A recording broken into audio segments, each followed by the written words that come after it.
नमस्कार, मैं हूँ डॉक्टर अजय भांबी और आजकल जैसा कि आप जानते हैं हम बात कर रहे हैं केतु के आध्यात्म की। और केतु का अध्यात्म क्या है?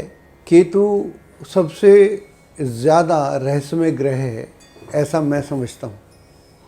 वैसे तो राहु केतु दोनों ही और शनि भी, ये तीनों ही बड़े मिस्टीरियस प्लैनेट हैं, लेकिन केतु के पास आध्यात्म है, औरों के पास अलग अलग है, उसकी हम बात करते रहते हैं।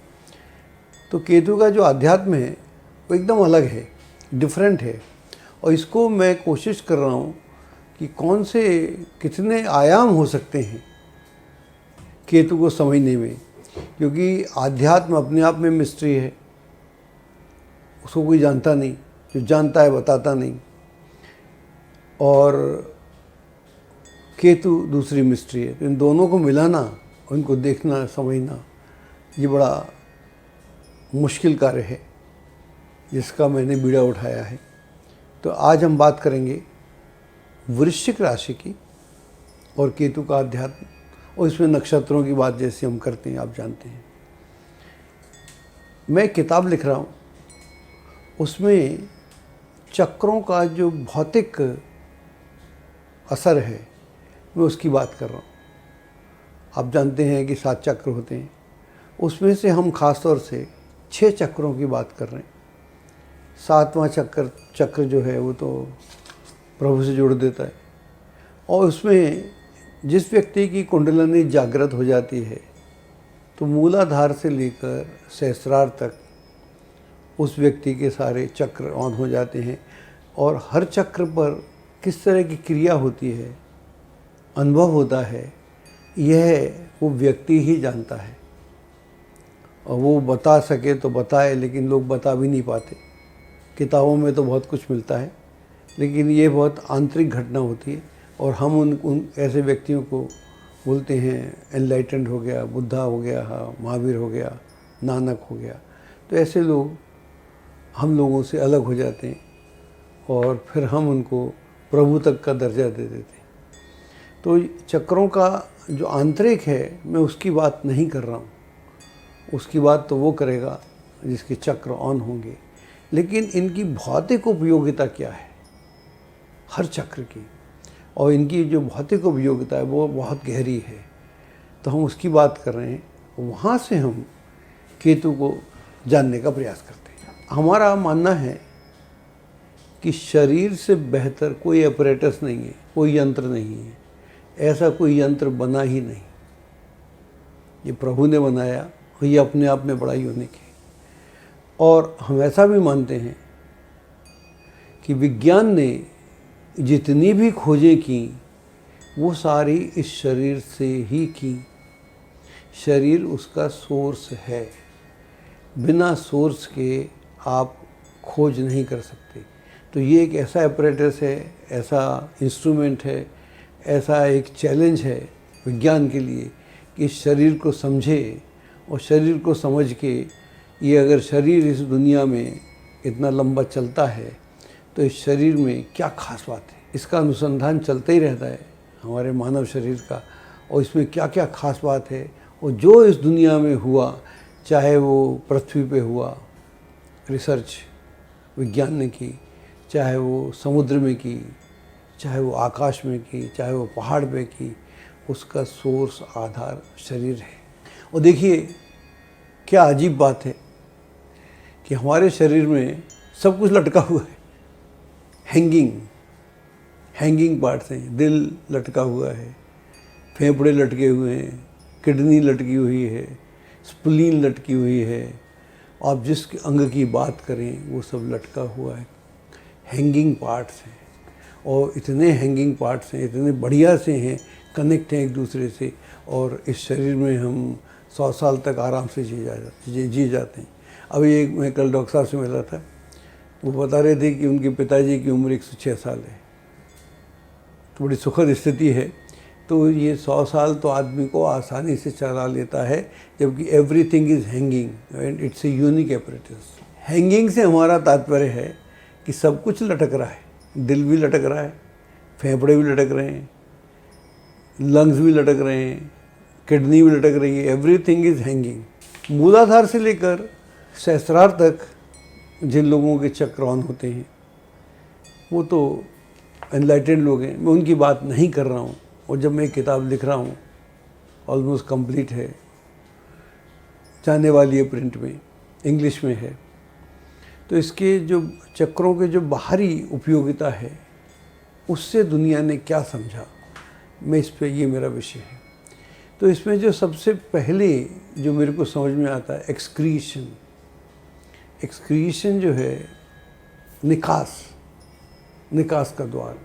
जब कोई बच्चा पैदा होता है तो उसमें देखा जाता है कि इसका जो एक्सक्रीशन का पार्ट है वो कैसा है। अगर वो अंडर डेवलप्ड हो या रोगग्रस्त हो, मलमूत्र की बात कर रहा हूँ, तो उसके जीवन को संकट हो जाता है। अगर बहुत ज़्यादा कष्ट हो तो फिर जीना असंभव है। इसलिए सबसे पहले जो ये जो चक्र है मूलाधार के पास होता है, तो मूलाधार के पास सबसे पहले एक्सक्रीशन का है। ये नेचुरल है, इसको व्यक्ति को कुछ करना नहीं पड़ता। आप खाएंगे तो एक्सक्रीशन होता रहेगा, ये प्रोसेस है। तो जो मोशन का प्रोसेस है वो नेचुरल प्रोसेस है। तो अगर वो खराब हो तो फिर जीना असंभव बच्चे का। इसका तात्पर्य यह हुआ कि निकास जो है, एग्जिट जो है, वो बड़ा इम्पोर्टेंट है। और हम विज्ञान, साइंस, हम जो बिल्डिंग बनाते हैं, मैं जिस बिल्डिंग में हूँ इसमें निकास द्वार अलग है। आप किसी हॉस्पिटल में जाते हैं तो निकास द्वार वहाँ होता है, इमरजेंसी एग्ज़िट। आपके कॉलेज में, स्कूल में, हॉस्पिटल में, गवर्नमेंट बिल्डिंग में, इवन आर्मी की बैरक में, तो बैरक में भी है तो निकास द्वार पहले है। तो हम सबसे पहले हमको चिंता निकास की है। अगर निकलेंगे नहीं तो कैसे बात बनेगी। जब आप प्लेन में जाते हैं, हवाई जहाज़ में जाते हैं, तो एयर होस्टेस सबसे पहले आपको बोलती है कि इस प्लेन में 2 आगे द्वार हैं, 2 पीछे द्वार हैं और 2 बीच में द्वार हैं। और अगर कोई इमरजेंसी की स्थिति आती है तो जो लोग वहाँ बैठे हुए हैं उन्हें ये द्वार कैसे खोल के बाहर निकलना है। तो निकास इतना इम्पॉर्टेंट है। और रॉकेट में निकास नहीं होता। आज से कुछ साल पहले हमारी भारतीय astronaut Kalpana Chawla American rocket के साथ, उस यूनिट के साथ में स्पेस में गई थी रिसर्च के लिए। तो उसमें स्नैक्स आ गए थे, प्रॉब्लम्स आ गई थी उस रॉकेट में। तो चूँकि वहाँ निकास नहीं होता, वैसे भी स्पेस में पॉसिबिलिटी भी नहीं थी, तो सारे के सारे लोग उसमें ब्लास्ट हुआ था तो ख़त्म हुए थे। तो निकास के बिना जीवन की शुरुआत ही नहीं होती। अब हम बात करते हैं केतु की। केतु के पास धड़ है, ऊपर का हिस्सा तो है नहीं इसके बाद। तो अगर हम उसके चक्रों की बात करें तो उसमें 4 चक्र हैं। केतु चूँकि अजर अमर है तो हम उसके चक्रों की बात कर सकते हैं। तो पहला मूलाधार है, दूसरा स्वाधिष्ठान है, और तीसरा मणिपुर है, और चौथा अनाहत है या हार्ट चक्र है। तो 4 ही चक्र उसमें ऑन है। वैसे भी केतु का एक सेल और टिश्यू वो एक्टिव है। मैंने पिछले किसी कार्यक्रम में बोला था, तो एक टिश्यू के पास या सेल के पास इतनी मेमोरी है जितनी हमारे ब्रेन के पास नहीं है। तो वो सारे एक्टिव हैं। और चूँकि ये अमर है तो यहाँ पर सिद्धांत अलग है। आम आदमी का धड़ हो तो उसकी कोई वैल्यू नहीं है। तो यहाँ पर हम उसकी बात कर रहे थे। तो 2 जो चक्र हैं पहले के, एक तो मूलाधार जो निकास का हम बात कर रहे थे, एक्सक्रीशन, वो उसको नेचर ऑन करती है, प्रकृति ऑन करती है, व्यक्ति ऑन नहीं करता। आप सबका अनुभव भी है, आप जानते हैं। और जो दूसरा चक्र है स्वाधिष्ठान, उसको भी नेचर ऑन करती है। जब बच्चा पैदा होता है तो नेपथ्य में होता है, जैसे वो टीनेज में आता है तो वो चक्र ऑन हो जाता है। तो 2 चक्रों को ऑन नहीं करना पड़ता। बाकी जो चक्र हैं, मणिपुर या स्वाधिष्ठान मणिपुर या हृदय चक्र, इसे तो ऑन करना पड़ेगा। और इसको ऑन करने में जन्म लग जाते हैं। कई शास्त्र हैं जो केतु का संबंध शिशन से बताते हैं। इसमें लाल किताब है, वो शिशन भी मानती है और भी कुछ अंगों की बात करती है। तो शिशन का संबंध जो है वो केतु से है, यानी केतु का संबंध लिंग से है। और ये दूसरा जो चक्र है स्वादिष्ठान, जैसा मैं बोल रहा था, इसे ऑन नहीं करना पड़ता, इसे व्यक्ति ऑन नहीं करता, ये उम्र के साथ ऑन होता है और एक उम्र के साथ ख़त्म भी हो जाता है। लेकिन जैसे ही व्यक्ति, लड़का 15-16 साल का होता है, लड़की ऑन होती है 15-16 साल की होती है, तो ये चक्र ऑटोमेटिक ऑन हो जाता है। और जब भी कुंडली में केतु दूषित होगा, ऐसे नक्षत्र में होगा जो एक्साइटिंग वाले हैं, या किसी ग्रह के साथ होगा या एफ्लिक्टेड होगा, तो फिर ये चक्र ज़्यादा ऑन होता है।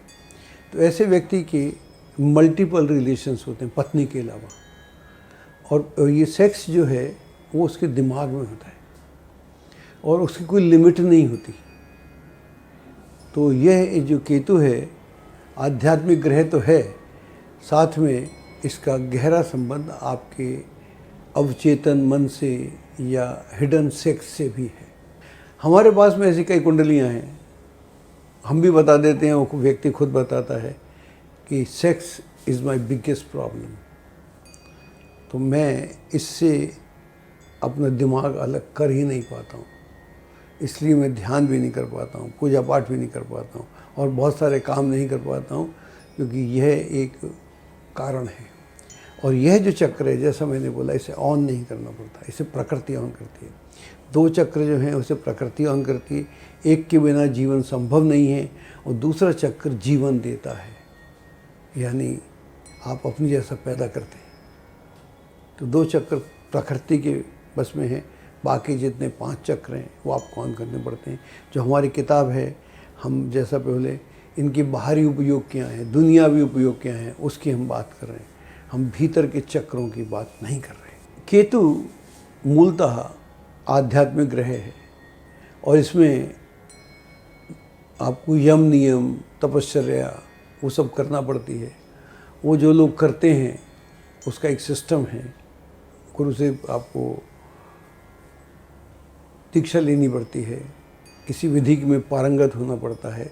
जब फिर आप उसको करते हैं तब आपके बाकी चक्र जो मणिपूरक है, जब आपका मणिपूरक नाभि चक्र ऑन हो जाता है, तब आपका जो भी बॉडीली प्लेजर्स हैं, वर्ल्डली प्लेजर्स हैं, उससे आपका मन एकदम अलग हो जाता है। फिर आप बॉडीली प्लेजर्स के लिए नहीं, आपको ना तो कोई विशेष खान पान की ज़रूरत है, सेक्स तो ऑटोमेटिकली ख़त्म ही हो गया, ज़िंदगी से चला गया। तो जो भी भौतिक सुख रहते हैं उससे आपका संबंध ख़त्म हो जाता है। और जब आपका हृदय चक्र ऑन हो जाता है तो तब आप सबके प्रति प्रेम से भर जाते हैं, अनुकंपा से भर जाते हैं, कंपैशन से भर जाते हैं, करुणा से भर जाते हैं, और फिर आपको हर किसी का पास्ट, प्रेजेंट और फ्यूचर भी दिखना शुरू हो जाता है। अपना भी दिखता है, औरों का भी दिखता है, लेकिन आप इस झंझट में नहीं पड़ते कि आप उसे बताएं या उसके चक्कर में पड़ें, बल्कि आप अपनी उन्नति के लिए आगे बढ़ते हैं। तो केतु मूलतः तो आध्यात्मिक ग्रह है, लेकिन इसका संबंध हमारे अवचेतन मन से भी है, और अवचेतन मन में जहाँ हमारे भौतिक सुख सुविधाओं की बात है या ओवर सेक्सुअल अटेंशन की बात है या इंटेंशन की बात है, तो उसका भी इससे गहरा संबंध है। तो हमको समझना पड़ेगा कि हम किस मार्ग पर जा रहे हैं। जब हम उस मार्ग पर जा रहे हैं तो निसंदेह सूनर और लेटर हम पतन के मार्ग पर जा रहे हैं, या ऐशो आराम के मार्ग में जा रहे हैं, जहाँ पर आदमी व्यसन भी करता है और हर दारू भी पीता है, ड्रग भी लेता है। ये पतन का मार्ग है और सेक्स भी है। इसलिए हम कई लोगों के बारे में जानते हैं, सुनते हैं, पढ़ते रहते हैं, देखते रहते हैं। लेकिन केतु मूलतः आध्यात्मिक ग्रह है, और जब हम आध्यात्मिक ग्रह की बात करते हैं तो वहाँ पर पातंजलि का सूत्र भी लगेगा। ऐसा नहीं कि आप एकदम एक दिन बैठें और केतु आपकी कुंडली के लग्न में हो और आप सडनली आप हो जाएं। ऐसे बहुत कम बिरले लोग होते हैं, लेकिन अधिकतर आपकी प्रयत्न ही आपको आगे पहुँचाते हैं। अब हम बात करेंगे जब इन नक्षत्रों में जो कुंडलियाँ हैं उन लोगों ने कैसे कैसे अपनी तरक्की की। हाँ, यहाँ पर हमारे पास एक कुंडली है सृजन कुमार की। इनका जो केतु है वो है चौथे भाव में, विशाखा नक्षत्र में। इनको इत्तेफाक से दशा भी आ गई 2017 के आसपास, 16 के आसपास, 16 के आसपास दशा आई। उससे पहले ये लाखों का व्यापार करते थे, अब ये करोड़ों का व्यापार करते हैं और अब बता रहे थे कि अब ये सेंचुरी पार करने वाले हैं। तो केतु ने यहाँ पर, केतु विशाखा के नक्षत्र में है और गुरु से सिंह की कुंडली है, गुरु का मित्र है, तो सूर्य और गुरु में मित्रता है। तो आप देखिए, जबकि केतु के बारे में लिखा हुआ है चौथे घर में केतु होगा तो परिवार से दुख होगा, ये होगा, वो होगा, पता नहीं क्या क्या झंझट होगा, लेकिन यहाँ पर नक्षत्र चूँकि अच्छा है तो वो सारी स्थितियाँ नहीं है। परिवार बहुत अच्छा है, क्लोज नेट फैमिली है, माँ बाप भी साथ रहते हैं और भाई बहन भी साथ रहते हैं और सब मिल के व्यापार करते हैं। उनके व्यापार में इतनी बढ़ोतरी हुई कि तूने कहीं से कहीं पहुंचा दिया। तो कहने को हमें लिखा मिलता है, बोलते हैं केतु चौथे में है तो दुख और नींद नहीं आएगी, टेंशन रहेगा, बीमारी होगी, बल्कि बीमारियां ख़त्म हो गई। इनकी माता जी बीमार थी उन दिनों में और भी अच्छी हो गई। तो कहने का मतलब ये हुआ कि हम कह तो कुछ भी देते हैं लेकिन हमें नक्षत्र देखना पड़ेगा। तो यहाँ हमें इत्तेफाक से दशा मिली और 7 साल भी गुजर गए और 7 साल में जो इनका जलवा हुआ है 16 से 2023 के बीच में, ये कमाल की बात है। एक और कुंडली हमारे पास सलमान खान की। सलमान खान किसी परिचय के मोहताज तो ही नहीं। सलमान खान जो सुपर हीरोज़ हैं उसमें से हैं और हर जगह देखने को मिल जाते हैं, चाहे ऐड हो या अदरवाइज़ हो। फिल्में भी इनकी लाजवाब हैं और पिछले 30 साल से इनका जलवा चल रहा है और वो जलवा इनका बरकरार है। पठान फिल्म यूँ तो शाहरुख खान की है, लेकिन इन्होंने उसमें एक छोटा सा रोल किया था, तो मैं कहीं पढ़ रहा था तो इनको शायद 35-40 करोड़ मिले थे उसके। तो ये इनकी वैल्यू है आज की डेट में। और बिग बॉस तो इनका चलते ही रहता है। और इसके अलावा तो यहाँ अगर हम देखें तो कोई भी बोलेगा कि जो इनका जो कुंडली बताते हैं, कुंडली मेष लग्न कुंडली है और सेकंड में राहु है, तीसरे में गुरु है, 8वें में बुध है और केतु है, नवम में सूर्य है, दशम में मंगल है और शुक्र है, एकादश में शनि है और मून है। तो यहाँ पर जो केतु है वो अनुराधा नक्षत्र में है, अष्टम भाव में है, अनुराधा नक्षत्र में।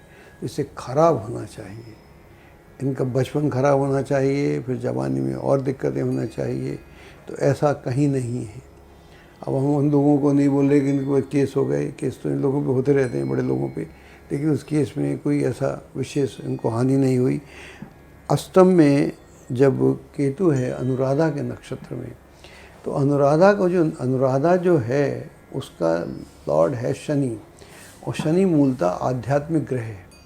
शनि को हम बेसिकली आध्यात्मिक ग्रह बोलते हैं, स्पिरिचुअल ग्रह बोलते हैं। केतु तो आध्यात्मिक है ही। तो केतु जब अनुराधा के नक्षत्र में होगा तो वहाँ पर अप्रत्याशित सफलता देगा। तो इनको अप्रत्याशित सफलता मिली ही है, पहली फिल्म से ही हिट हो गए थे। मैंने प्यार किया थी शायद, मेरे ख्याल से मैंने देखी भी थी। तो कहने का तात्पर्य क्या हुआ कि जिस नक्षत्र की हम बात करते हैं उस नक्षत्र में व्यक्ति कहीं से कहीं चला जाता है।